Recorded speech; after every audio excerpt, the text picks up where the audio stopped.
Zonja dhe zotrinj, përshëndetje. Unë jam Jon Sheku dhe ky është edicioni informativ. Irani ka deklaruar se ka shënjestruar një bazë ushtarake amerikane, pasi forcat amerikane rrëzuan dron iranian dhe goditën një vend lëshimi në Bandar Abbas. Tensionet mes dy vendeve janë rritur ndjeshëm, duke ndezur frikë për përshkallëzim të mëtejshëm të konfliktit. Tensionet mes Iranit dhe Shteteve të Bashkuara janë përshkallëzuar ndjeshëm, pasi Garda Revolucionare Iraniane ka deklaruar se ka shënjestruar një bazë ushtarake amerikane. Sipas burimeve ushtarake amerikane, zhvillimi vjen pas një serie operacionesh ku forcat amerikane rrëzuan 4 dronë sulmues iranian dhe goditën një qendër kontrolli toksore në Bandar Abbas, e cila po përgatitet për lëshimin e një droni tjetër. Zyrtar amerikan, të cilët folën në kushte anonimiteti, thanë se veprimet e SBA-s kishin karakter thjesht mbrojtës dhe synonin në ruajtjen e arpushimit të brisht në rajon. Ndërkohë, një agjenci iraniane e lajmeve raportoi se Teherani ka hapur zjarr në një tankeri amerikan që po tentonte të kalonte ngushticën e Hormuzit, duke e detyruar të kthehej mbrapsht. Në të njëjtën kohë, Kuvajti njoftoi se ka qenë objekti sulmeve me raketa dhe dron, pa specifikuar origjinën e tyre, ndërsa situata në rajon mbetet e paqartë dhe e tensionuar. Presidenti amerikan, Donald Trump, ka reaguar ashpër ndaj raportimeve për një marrëveshje të mundshme mbi ngushticën strategjike, duke i quajtur ato të pavërteta dhe duke theksuar se ujërat ndërkombëtare nuk mund të kontrollohen nga asnjë palë. Shtëpia e Bardhë ka mohuar gjithashtu ekzistencën e një draft marrëveshjeje, ndërsa Irani nuk ka dhënë ende një koment zyrtar. Ky përshkallëzim vjen pas një lufte 3 mujore që ka shkaktuar mijëra viktima dhe ka ndikuar ndjeshëm në tregjet globale të energjisë, duke rritur pasigurinë ndërkombëtare. Departamenti Amerikan i Drejtësisë ka nisur një hetim penal ndaj shkrimtares E. Jean Carroll, e cila akuzoi Donald Trump për përdhunim në vitet 90 dhe fitoi 2 procese civile kundër tij. Hetuesit po shqyrtojnë nëse Carroll ka kryer dëshmi të rreme lidhur me financimin e çështjes së saj gjyqësore. Një zhvillim i ri ka tronditur skenën politike dhe juridike në Shtetet e Bashkuara.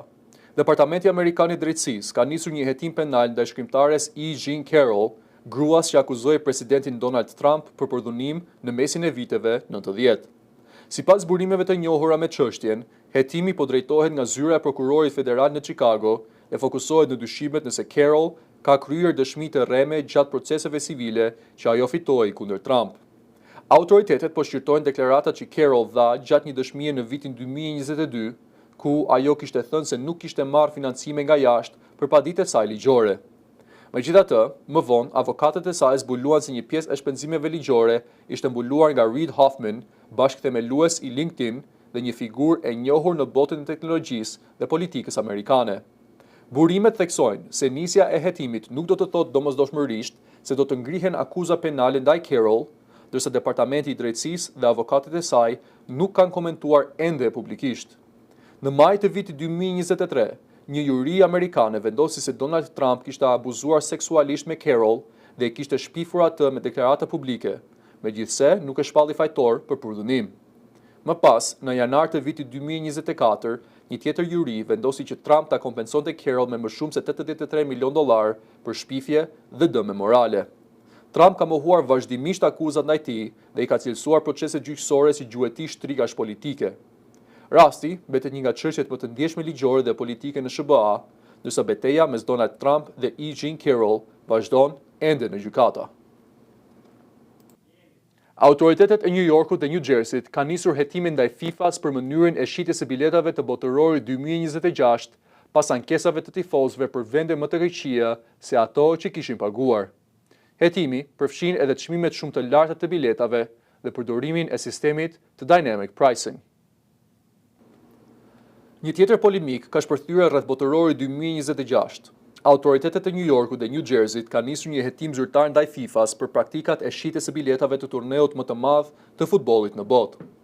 Prokuroria e përgjithshme e New Yorkut, Letitia James, dhe homologja e saj në New Jersey, Jennifer Davenport, njoftuan se kanë lëshuar një urdhër zyrtar për FIFA-n pas raportimeve dhe ankesave nga tifozët. Hetimi lidhet me 8 ndeshje që do të zhvillohen në stadiumin e New Jerseyt, përfshirë edhe finalen e madhe të 19 korrikut. Sipas autoriteteve amerikane, disa tifozë pretendojnë se nuk kanë marrë vendet për të cilat kanë paguar. Ata që kishin bler biletat të kategorisë së parë, më pranë fushës, dyshohet se janë vendosur në zona më të largëta të kategorisë së dytë. Ekspertët ligjor paralajmërojnë se nëse FIFA ka ndryshuar kategoritë e vendeve pas shitjes së biletave, kjo mund të konsiderohet praktikë mashtruese dhe shkelje e ligjeve për mbrojtjen e konsumatorit në SBA. Në fokus të hetimit janë edhe çmimet e larta të biletave, të cilat sipas autoriteteve kanë kaluar çdo rekord të mëparshëm të Kupës së Botës. Për herë të parë, FIFA po përdor sistemin e ashtu quajtur dynamic pricing, ku çmimet ndryshojnë vazhdimisht në bazë të kërkesës, popularitetit të ndeshjes dhe numrit të biletave të mbetura. Ekspertët thonë se kjo praktikë është ligjore, por vetëm nëse tifozët informohen qartë dhe me transparencë për ndryshimet e çmimeve dhe kushteve. Pas kritikave të forta nga tifozët, FIFA ka vendosur të nxjerrë në shitje një numër të kufizuar biletash me çmim rreth $60, por ato ndodhen në zonat më të larta dhe më të largëta të stadiumeve. Botërori 2026 nis më 11 qershor dhe do të organizohet nga Shtetet e Bashkuara, Kanadaja dhe Meksika.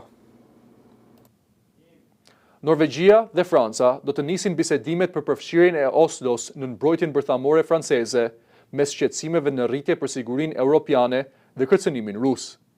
Presidenti Emmanuel Macron e quajti këtë një hap të rëndësishëm strategjik për Europën. Europa po përballet me një ndryshim të rëndësishëm në arkitekturën e saj të sigurisë. Norvegjia dhe Franca kanë njoftuar nisjen e bisedimeve për përfshirjen e Norvegjisë në të ashtu quajturën ombrellë bërthamore franceze. Lajmi u bë publik gjatë takimit mes presidentit francez Emmanuel Macron dhe kryeministrit norvegjez Jonas Gahr Store në Paris. Macron deklaroi se Norvegjia ka dhënë miratimin për t'u bashkuar programit të avancuar të parandalimit bërthamor francez, duke e cilësuar këtë si një hap shumë të rëndësishëm në partneritetin mes dy vendeve. Nga ana tjetër, kryeministri norvegjez theksoi kërcënimin që vjen nga afërsia me Rusinë. Norvegjia ndan rreth 200 km kufi me Rusinë në Arktik, ndërsa një pjesë e arsenalit më të madh bërthamor rus ndodhet shumë pranë territorit norvegjez. Store deklaroi se armët strategjike ruse nuk përbëjnë vetëm kërcënim për Norvegjinë, por për të gjithë sigurinë europiane dhe aleatët perëndimor. Në mars të këtij viti, Franca propozoi zgjerimin e mbrojtjes së saj bërthamore për vendet e tjera europiane. Në praktik, kjo do të thotë se një sulm ndaj Norvegjisë mund të konsiderohet edhe si kërcënim ndaj interesave strategjike franceze, duke hapur mundësinë e një përgjigjeje bërthamore nga Parisi.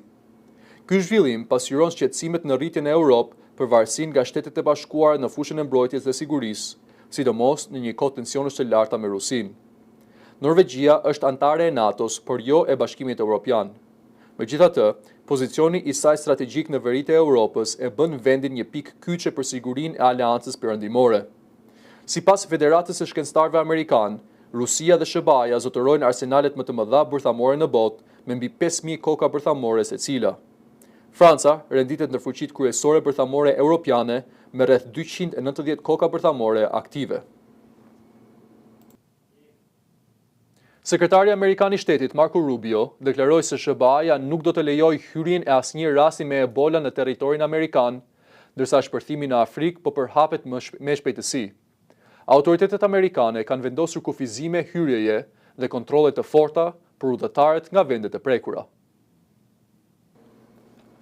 Shtetet e Bashkuara kanë ngritur nivelin e alarmit për shkak të shpërthimit të virusit Ebola në Afrikë.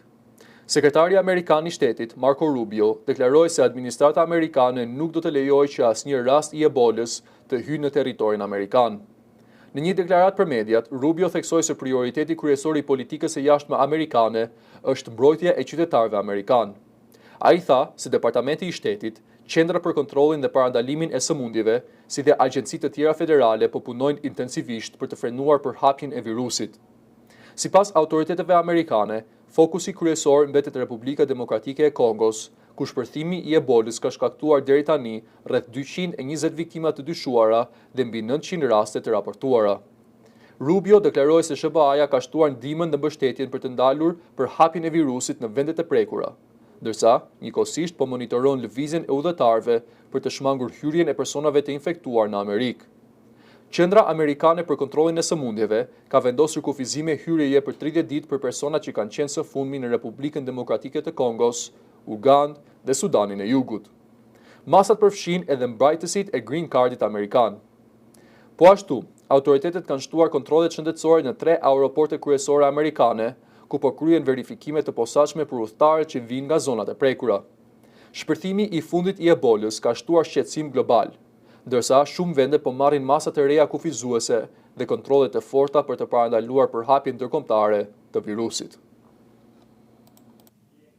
Pas afro 3 muajsh izolim digital gjatë luftës me SBA-n dhe Izraelin, interneti është rikthyer në Iran, ndërsa qytetarët tregojnë për humbjet ekonomike dhe izolimin social që përjetuan. Shumë iranian thonë se ndërprerja e rrjetit i la të shkëputur nga bota dhe shkatërroi bizneset online. Pas muajsh izolimi digital, interneti ndërkombëtar është rikthyer në Iran, duke sjellë lehtësim për miliona qytetarë që kishin mbetur të shkëputur nga bota gjatë konfliktit me SBA-n dhe Izraelin. Në Teheran, shumë iranian kanë shprehur gëzim për rikthimin e lidhjes, por njëkohësisht edhe zemërim për pasojat ekonomike dhe sociale të bllokimit të gjatë. Qytetarët tregojnë se gjatë ndërprerjes së internetit ndiheshin të izoluar jo vetëm nga bota, por edhe nga pjesa tjetër e vendit. Një grua që punon me fëmijë tha se nuk mund të komunikonte me nxënësit e saj dhe as të ndiqte zhvillimet në artin ndërkombëtar, duke e ndjerë plotësisht e shkëputur nga realiteti global. Të tjerë flasin për dëmet të mëdha ekonomike. Një shitës konsolash lojrash deklaroi se porositë online u zhdukën plotësisht dhe investimet në faqet e internetit, reklama dhe rrjetet sociale humbën vlerën brenda pak javësh. Shumë iranian besojnë se ndërprerja e internetit ka kthyer pas zhvillimin e vendit me vite të tëra. Sipas tyre, shumica dërmuese e qytetarëve vuajtën pasojat, ndërsa vetëm një pakicë akuzohej nga autoritetet për abuzim me rrjetin. Presidenti iranian, Masud Pezeshkian, urdhëroi rikthimin e aksesit në internet ndërkombëtar pas një blackouti që zgjati gati 90 ditë.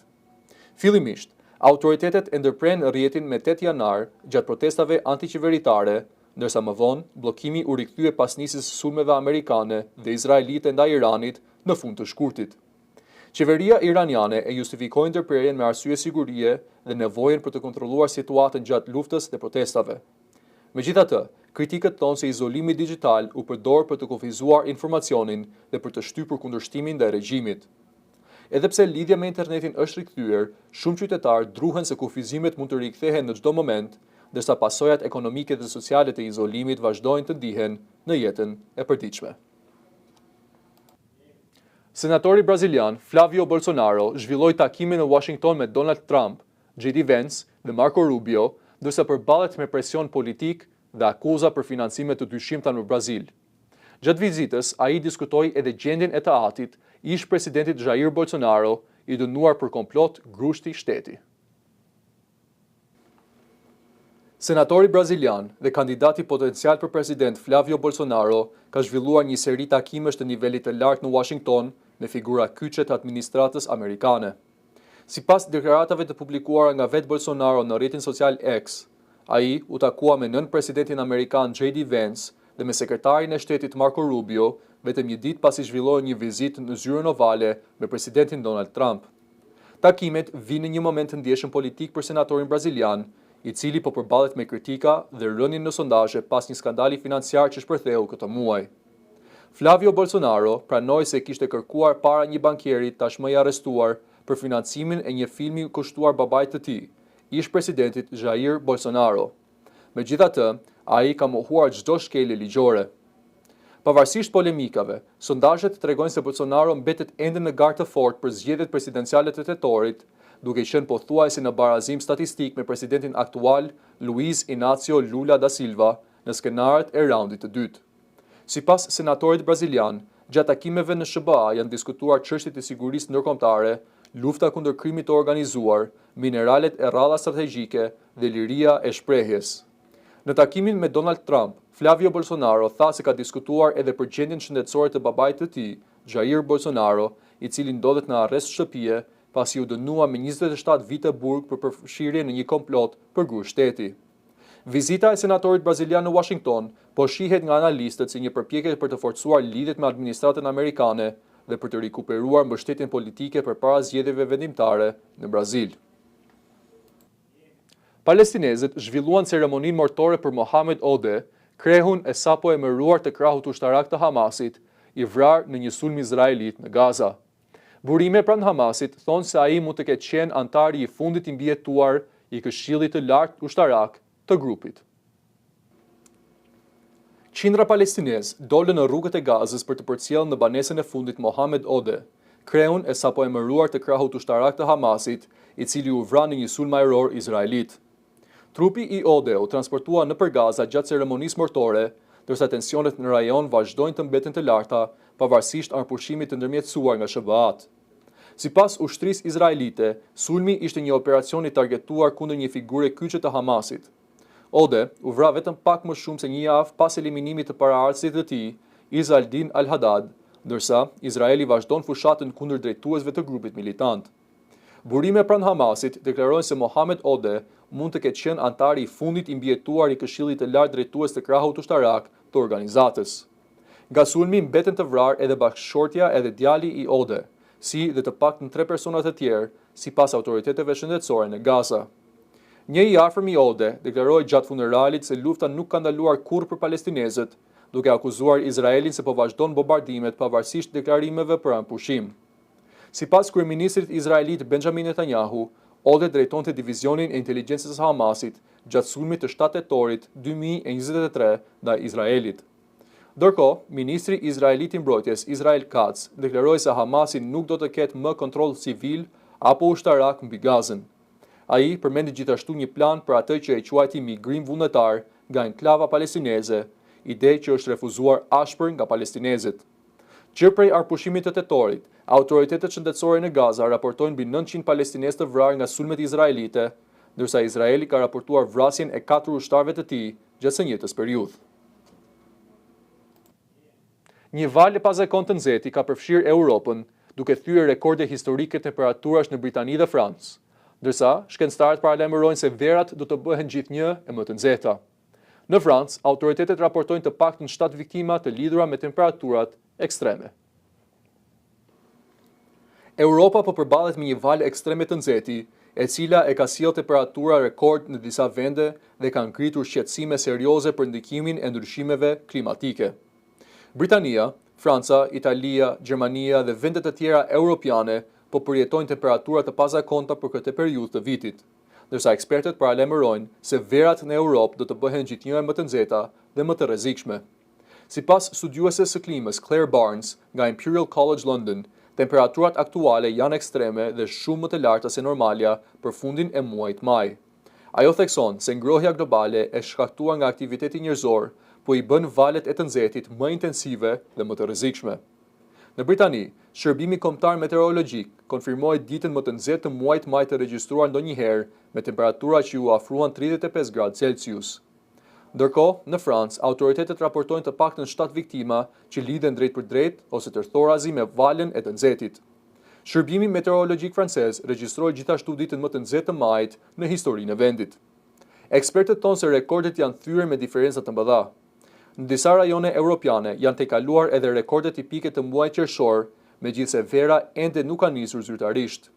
Sipas shkencëtarëve, kjo valë pazakont nuk tregon domosdoshmërisht si do të jetë pjesa tjetër e verës, por konfirmon tendencën afatgjatë të rritjes së temperaturave globale. Pamje nga Parisi, Londra, Roma, Milano, Bratislava dhe qytetet e tjera tregojnë rrugë të mbushura me njerëz që kërkojnë hije dhe mënyra për të freskuar, ndërsa autoritetet u bëjnë thirrje qytetarëve të shmangin ekspozimin e gjatë në diell dhe të konsumojnë sa më shumë ujë. Shkencëtarët paralajmërojnë se ngjarje të tilla ekstreme pritet të bëhen më të shpeshta në vitet e ardhshme si pasojë e ndryshimeve klimatike dhe ngrohjes globale. Një komandant i lartë Ukrainas deklaron se Ukraina ka një dritare për 6 muajsh për të marrë iniciativën në front dhe për të forcuar pozitat në negociatat e paqes me Rusinë.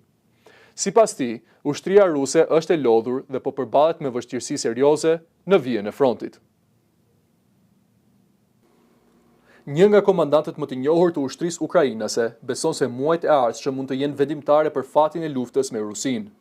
Në një intervistë ekskluzive për Reuters, General Brigade Andriy Bilecki deklaroi se Ukraina ka një periudhë prej 6 deri në 9 muajsh për të marrë iniciativën në fushën e betejës dhe për të përmirësuar pozitat në negociatet e ardhshme për paqe. Bilecki, i cili drejton korpusin e 3 të ushtrisë ukrainase, tha se ushtria ruse po përballet me lodhje të mëdha dhe nuk është më në gjendje të realizojë përparime të mëdha në front. Sipas tij, edhe pse Rusia ka arritur fitore graduale që prej nisjes së pushtimit në vitin 2022, ritmi i avancimit është ngadalësuar ndjeshëm gjatë këtij viti. Ndërkohë, forcat ukrainase kanë shtuar presionin përmes sulmeve me dron ndaj mbrojtjes ajrore dhe logjistikës ruse. Këto sulme kanë bërë të mundur goditjen e objekteve ushtarake dhe rafinerive të naftës në territorin rus, duke rritur presionin mbi Moskën. Generali i Ukrainas tha se ekzistojnë shenja që Rusia ka hyrë në një situatë bllokimi strategjik. Sipas tij, Moska nuk arrin dot ta përfundojë luftën, por as ta avancojë më tej në mënyrë domethënëse. Ai beson se nëse Ukraina arrin të ruajë ritmin aktual të operacioneve, Rusia mund të detyrohet të heqë dorë nga synimi për të pushtuar plotësisht rajonin e Donetskut në lindje të Ukrainës. Bilecki theksoi edhe rolin e teknologjisë në luftë. Sipas tij, vendimi i Elon Musk për të mos lejuar aksesin e forcave ruse në rrjetin satelitor Starlink ka ndikuar ndjeshëm në vështirësitë e Moskës. Megjithatë, ai paralajmëroi se Rusia po avancon në përdorimin e dronëve me fibra optike, të cilët janë më të vështirë për të bllokuar elektronikisht. Presidenti i Ukrainës Volodymyr Zelensky deklaroi javën e kaluar se Ukraina ka rrimar afro 230 milje katror territor gjatë këtij viti, edhe pse kjo shifër nuk është verifikuar në mënyrë të pavarur. Aktualisht, Rusia kontrollon afër 1/5 e territorit të Ukrainas, ndërsa lufta vazhdon pa shenja të menjëhershme përfundimi. Kjo ishte gjithçka që kishim përgatitur për ju sot. Për më tepër, na ndiqni në rrjetet tona sociale, bëni subscribe në YouTube dhe na ndiqni në faqen tonë të webit www.nsmtv.a. Bashk, mirupafshim.